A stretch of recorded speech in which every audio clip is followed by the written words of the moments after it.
I'm very happy for the fact that the Goharian philosophy of divine love and obscure doctrine of the hidden truth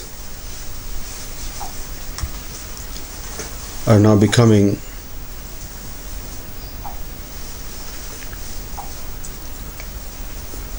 popular and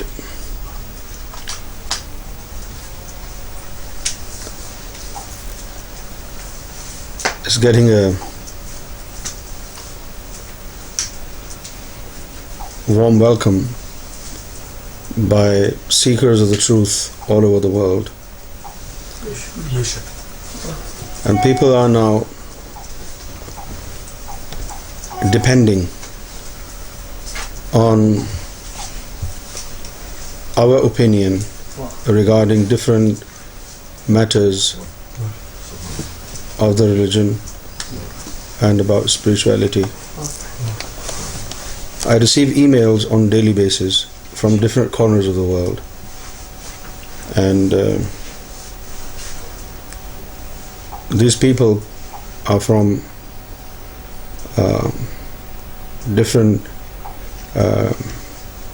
religious affiliations and different religions, ranging from Arab Muslims to Turkish Muslims, Catholics, Jews, Hindus and Sikhs, and so many other. And they want our opinion on certain matters. I received an email today, and somebody in California watched our video regarding the explanation and interpretation of the first ayah which was revealed unto the heart of Prophet Muhammad. He listened to my speech and he was inspired by the esoteric interpretation of the Quran.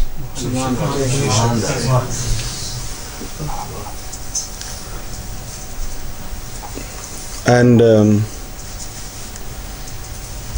he sent an email and he said he really likes the way things are explained here, and the profound meaning of the Word of God that you interpret is absolutely amazing. He wanted to know more about the first ayah and the deeper meaning of that ayah, and specifically he wanted to know what exactly does Iqra mean, because there is a huge ambiguity on certain words of Quran, and many Islamic theologists and interpreters have tried their knowledge and their spiritual intelligence. However, they ended up giving the same explanation which has already been existed. It was just like a matter of copying it and pasting it. The first ayah that was revealed unto the heart of Prophet Muhammad was Iqra Bismi Rabbi Allazi.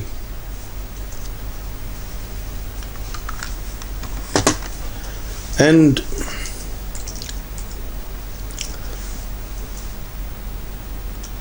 in order to arrive at a satisfactory explanation and interpretation, one has to cover different dimensions of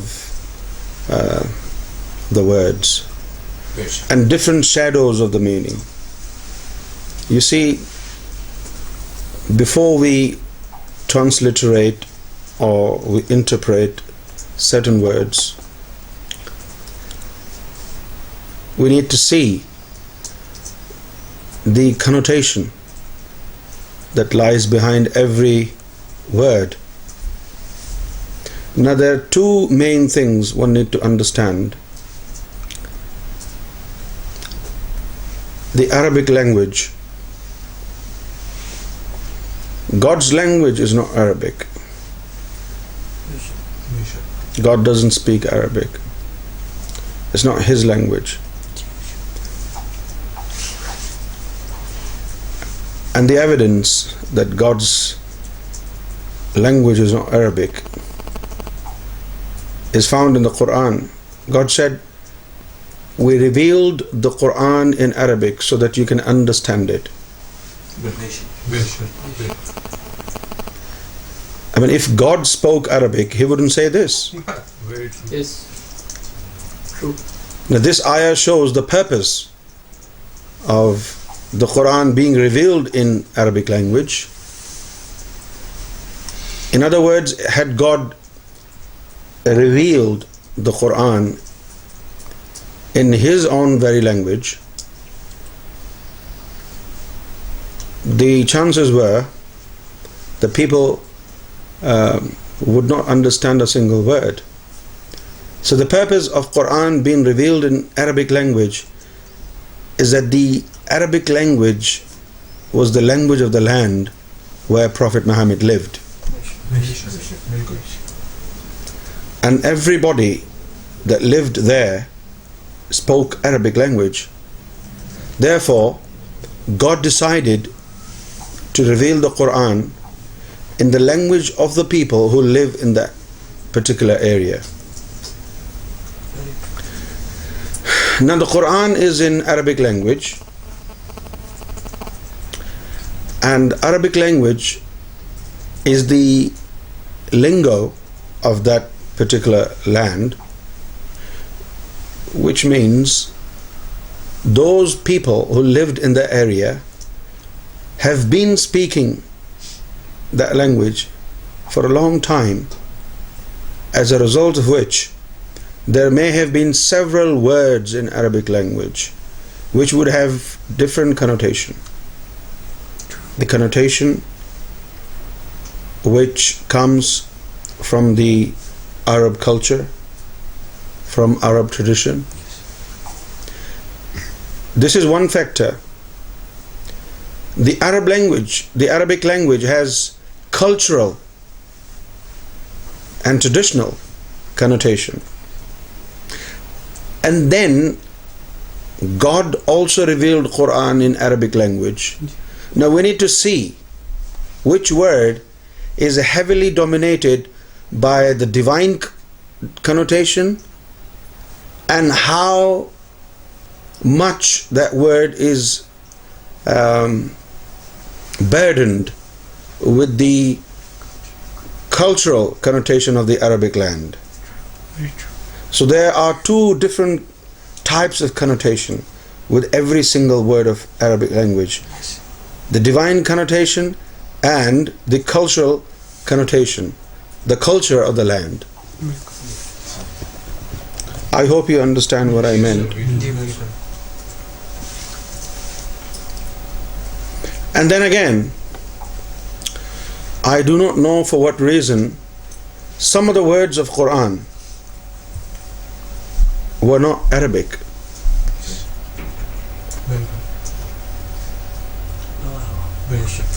Some of the words of Quran were not Arabic. This is why when certain ayah were revealed and Prophet Muhammad said it to them, they asked Prophet Muhammad, what does it mean? If those words were Arabic words, they would understand and they would not ask the Prophet Muhammad a question. True. Very true. Now, because of this reason, that some of the words were naive to those people. Some of those words were uncommon, never heard before. So they asked the Prophet, what did it mean? And then the Prophet Muhammad explained it to them. The question rises, these people who are very literate and whose standard of language was really high, they were poets, and they were asking the meaning of Arabic words to a person who has never been to a school. It is impossible.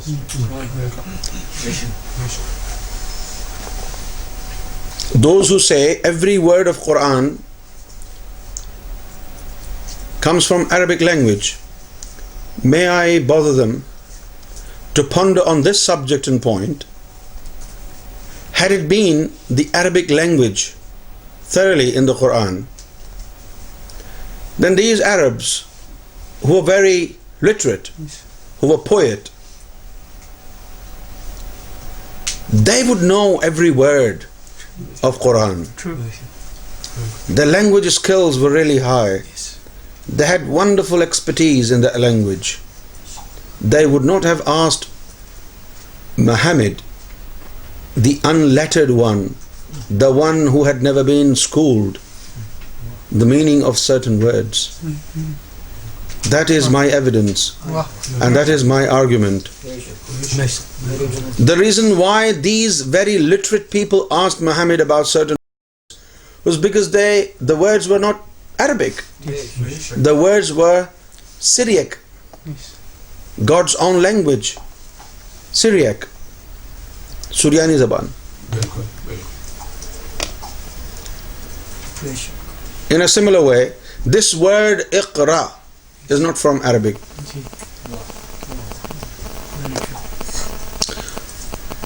And our highly qualified interpreters of Quran in Pakistan and in India, they transliterate the word Iqra into read. May I ask them, was this ayah written on a piece of a paper? How would you read when it was not written?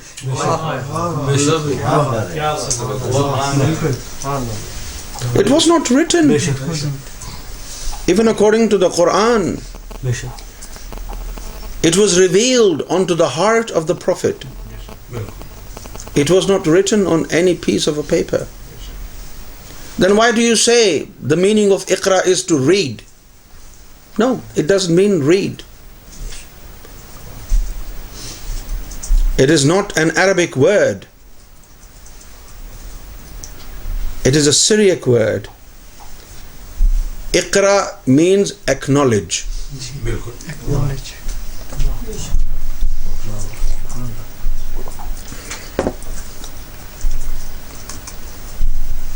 Iqra means acknowledge.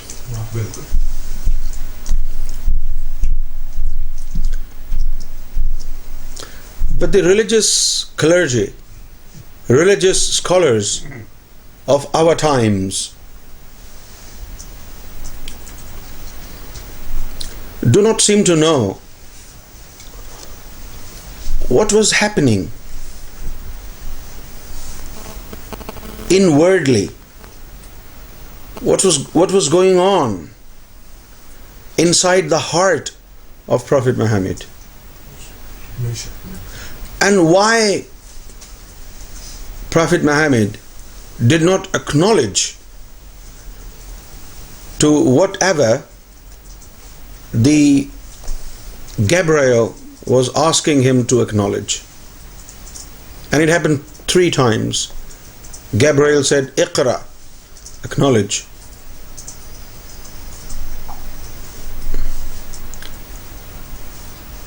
And he said, Ana laysa biqari.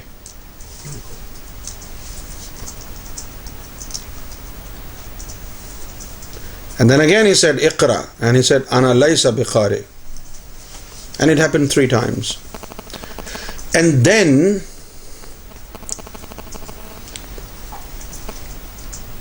Gabriel hugged him really tight.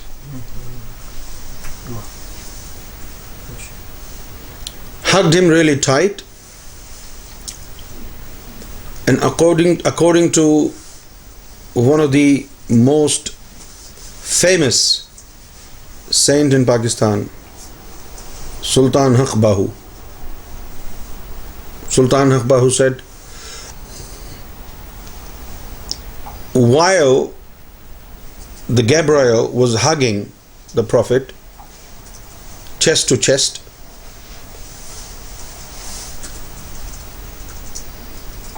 the name of God in form of light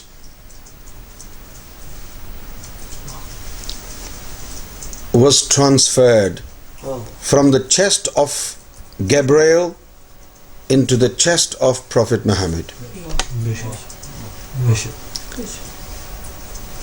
And Prophet Muhammad did not acknowledge until God's name became prominently visible, written on the screen of his heart. And once the name of God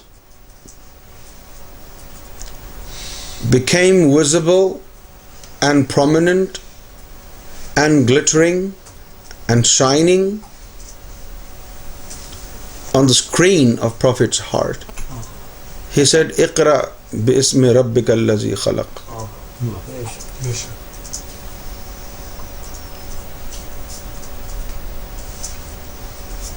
So this was the acknowledgement of the name which was handed over to Prophet Muhammad. And my argument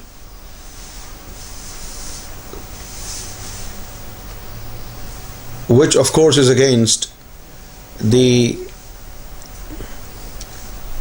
regular interpretation of the Quran, which almost every single interpreter has put forward, that of translating the word Iqra into read.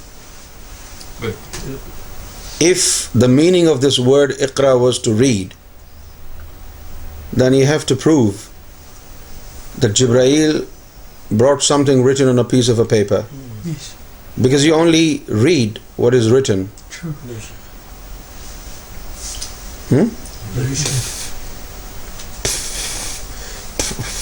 Number two, Jibreel did not say anything. If Jibreel had said, repeat these words, he would say Qul, not Iqra. Say it. You read what is written, and you say what you hear, and you acknowledge what you receive.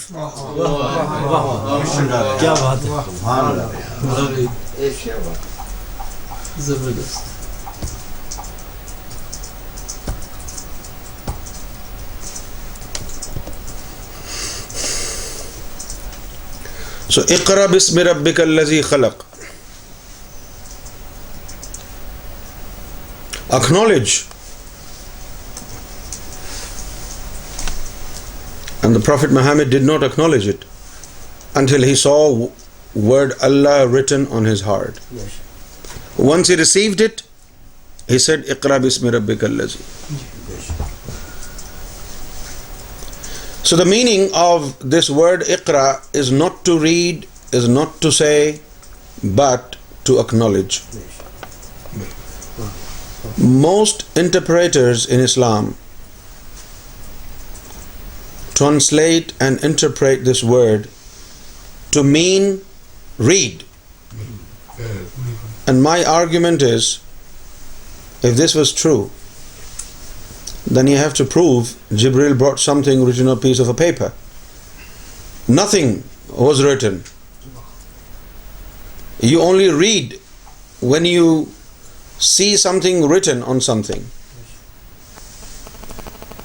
And if something was said to Prophet Muhammad, in that case, Jibril would have said, say what you heard. Qul. Right? So, when you see something written on a piece of a paper, you read. When you hear something, you say. And you acknowledge when you receive. Iqra means to acknowledge.